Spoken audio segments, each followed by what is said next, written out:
Thank you for the invitation.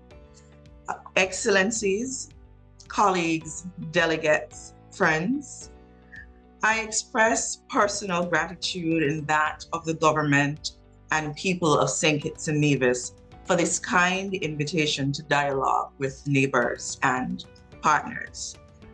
The topic we explore today is a heavy one for those of us who have long imagined that our paradise will be there for posterity. We now confront purgatory due to ruinous climate inaction. This grossly unfair situation traps small island states like St. Kitts and Nevis between the aspirations and daring for positive change of many and the ruin that global boiling and biodiversity loss visit upon us daily due to the intransience of a few.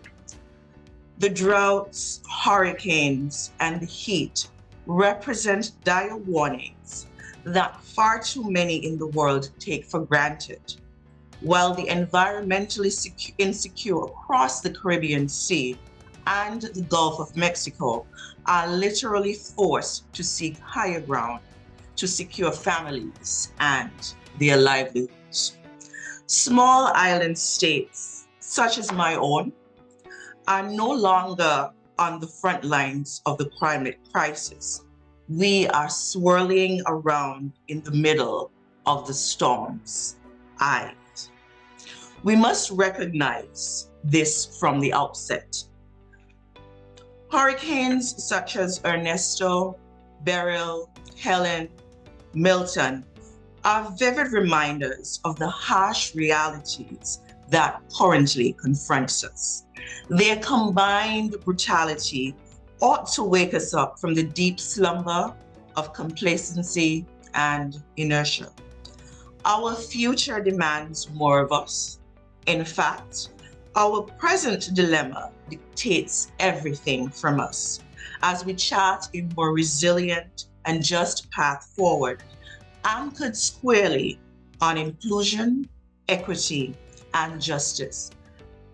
I would like to revisit the Summit of the Future and Pacts of the Future. Just about a month prior, stakeholders from across sectors and the world gathered here in New York to reaffirm our fidelity to Agenda 2030.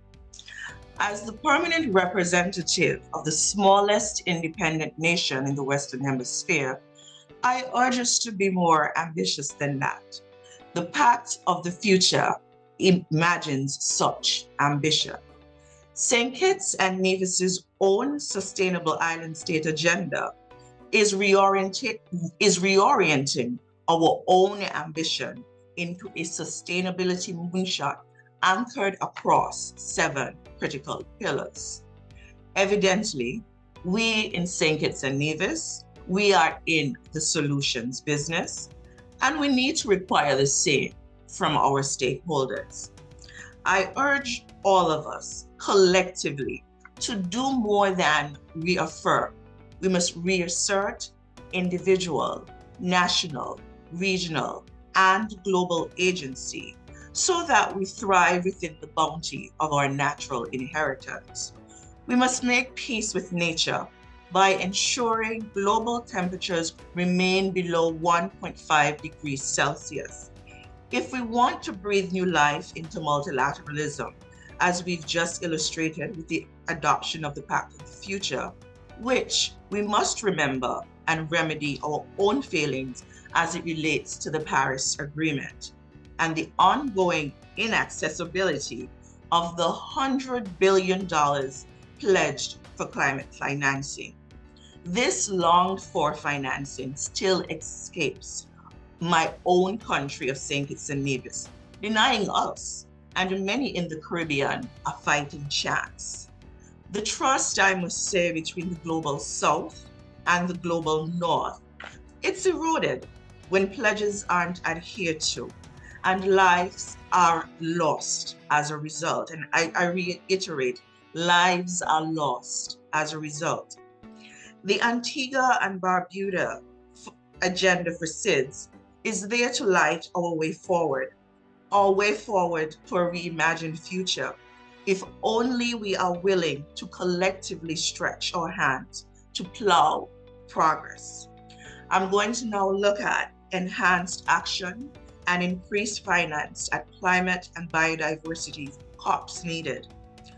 Colleagues, the Secretary General's SDG report of 2024 is an indictment. Only 17% of the SDGs are on track.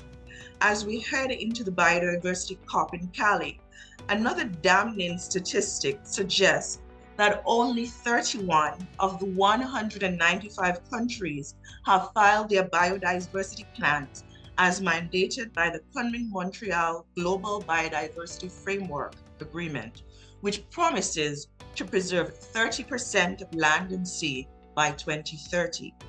As it relates to COP29, the issue of capitalization and the implementation of the Loss and Damage Fund remains a critical measure for my country and many countries across this region and internationally. From our perspective, we do not advocate for these measurements out of greed, and I wish to reiterate, we do not advocate for these measurements out of greed. We lobby for justice. We lobby for climate justice. We seek to secure climate financing out of necessity. Our inherent vulnerabilities makes us insecure across the board. As it is my country's mantra that sustainability and security are indivisible. This is why the adoption and eventual implementation of the Multidimensional Vulnerability Index, the MVI, across the international financial institutions offers a glimmer of hope. Haitians and Nevisians, and indeed all islanders, must be cushioned and protected by recognizing and privileging a holistic understanding of development.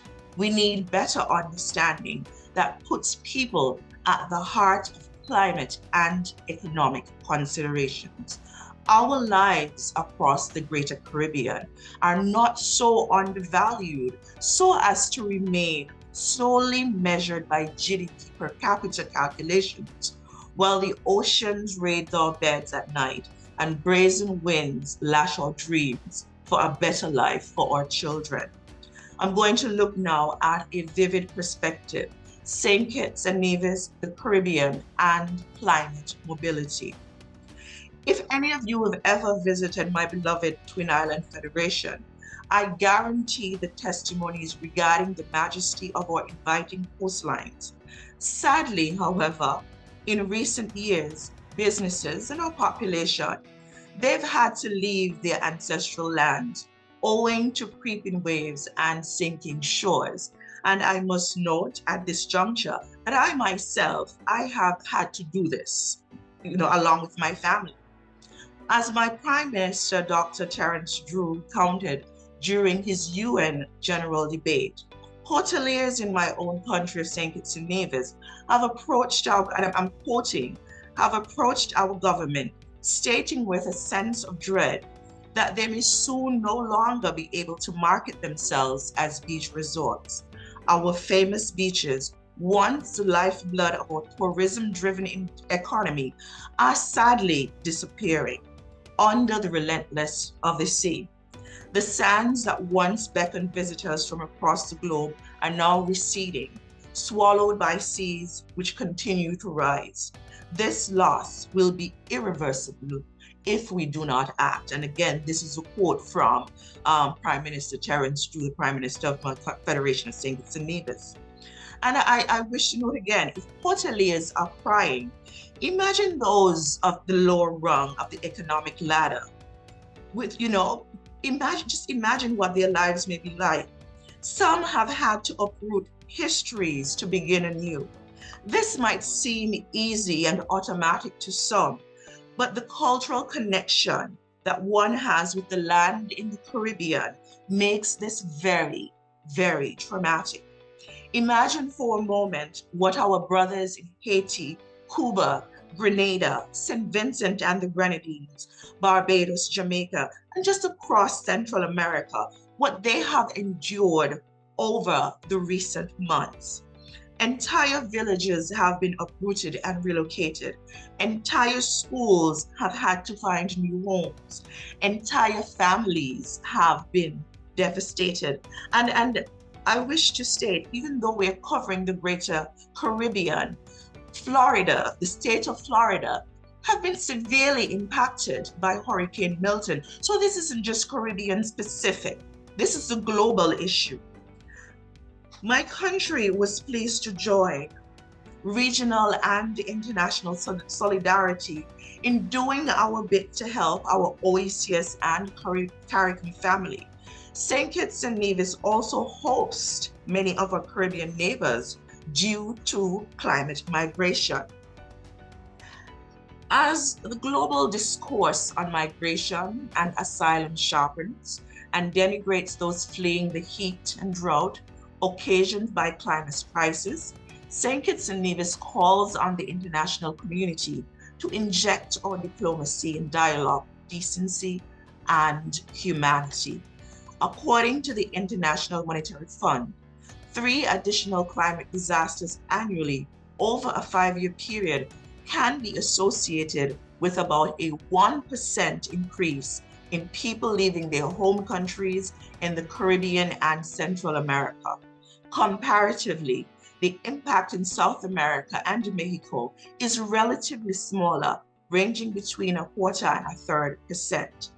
I'm going to look now at stakeholder action, which provides opportunities to go farther, faster together as one Caribbean. For cash-strapped and vulnerable economies, these phenomena further burdens regional governments which already confront high levels of debt, particularly as global growth slows, limiting foreign direct investment, which funds our pursuit of the Sustainable Development Goal. A multi-stakeholder and multi-sectoral approach must undergird the question we examine today. I especially encourage the voices of youth, women, and girls to be at the center of these discussions.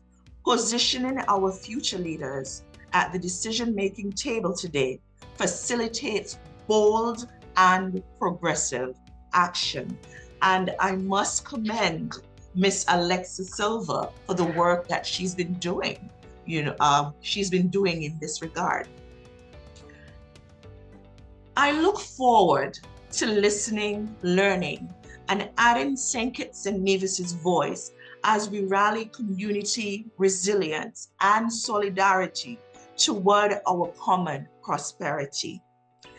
I capitalize on this opportunity to share the UN disaster risk reduction in collaboration with the Caribbean Disaster Emergency Management Agency, CDEMA, that they will be hosting the Disaster Management Conference in St. Kitts and Nevis from December 2nd to 6th of this year, 2024.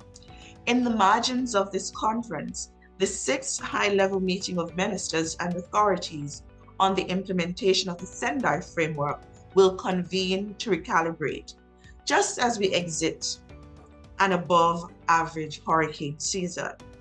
This will be an opportune time for us to utilize our collective SIDS experiences and voice to advocate for a multi-sectorial approach to DRR, inclusive of climate mobility. And in ending, another invitation I extend on this matter, again, as St. Kitts and Nevis wants to lead on the issue of becoming a sustainable island state. We welcome all leaders and stakeholders to Bastia in 2025, that's May 2025, as the government and people of St. Kitts and Nevis proudly co-host the Global Sustainable Island Summit with Island Innovation under the theme, Sustainable Future for Island Communities. And again, that would be held May 2025 in Bastia, St. Kitts.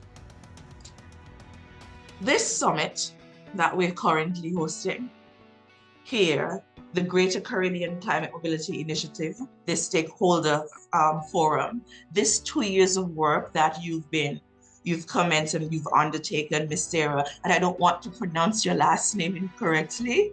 So I would say Ms. Sarah, if that's okay with you.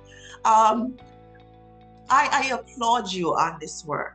And in ending, I would note on our meeting, and you know how we met, Ms. Sarah, I was quite cautious of sharing my story, my personal story of having to relocate as a matter of a hurricane that would have been Hurricane Maria. But I'm happy, and when I left, I said, you know, in such professional spaces, one may not want to come off vulnerable. But this work that you're doing, the Climate Center for, the Global Center for Climate Mobility, it is tremendous. It is fantastic work.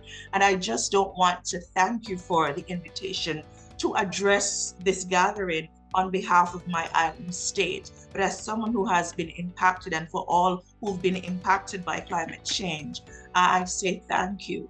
And I am here and I pledge my support to the ongoing work of the Global Center for Climate Mobility.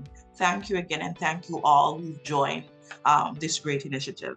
Thank you on behalf of my government, thank you on behalf of my team here at the mission, and thank you on behalf of the people of St. Kitts and Nevis and the Greater Caribbean. Thank you.